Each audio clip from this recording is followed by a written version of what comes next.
Director Om Prakash Rao ವಿರುದ್ಧ 3,85,00,000 ವಂಚನೆ ಆರೋಪ. ಫಿನಿಕ್ಸ್ ಸಿನಿಮಾಗಾಗಿ ಕೊಟ್ಟ ಹಣ ರಿಟರ್ನ್ ಕೇಳಿದ್ರೆ ನಿಂದನೆ ಧಮಕಿ ಎಂದ ನಟ. ಆದ್ರೆ ಇದೆಲ್ಲ ಸುಳ್ಳು, ನಾನು ಧಮಕಿ ಹಾಕಿಲ್ಲ, ದುಡ್ಡು ಪಡೆದಿಲ್ಲ ಎಂದ ನಿರ್ದೇಶಕ.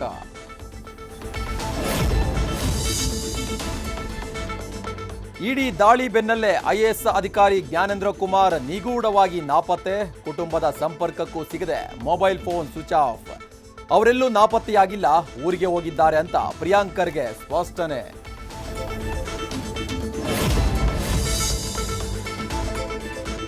ಅನಲಾಗ್ ಪನ್ನೀರ್ ಬ್ಯಾನ್ 1 ವರ್ಷದವರೆಗೆ ನಿಷೇಧಿಸಿ ಅಧಿಕೃತ ಆದೇಶ. ನ್ಯೂಸ್ ಫಾಸ್ಟ್ ವರದಿ ಬೆನ್ನಲ್ಲೇ ಹೋಟೆಲ್ಗಳಲ್ಲಿ ಪನ್ನೀರ್ ನಿಷೇಧಕ್ಕೆ ಆರ್ಡರ್. ಅನಲಾಗ್ ಪನ್ನೀರ್, ಕೃತಕ ಪನ್ನೀರ್ ಮಾರಾಟ ಮಾಡಿದ್ರು ಕ್ರಮ ಫಿಕ್ಸ್.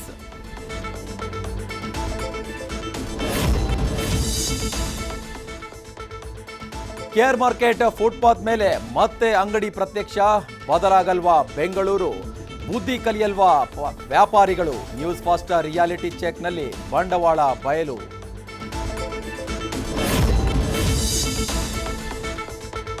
ರಿಲೀಸ್ಗೂ ಮುನ್ನವೇ ರಾಕಿಂಗ್ ಸ್ಟಾರ್ ಟಾಕ್ಸಿಕ್ ಬಿರುಗಾಳಿ.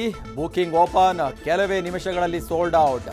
ಅಡ್ವಾನ್ಸ್ ಬುಕಿಂಗ್, ಒಂದೇ ದಿನದಲ್ಲಿ 16 ಕೋಟಿ ಕಲೆಕ್ಷನ್.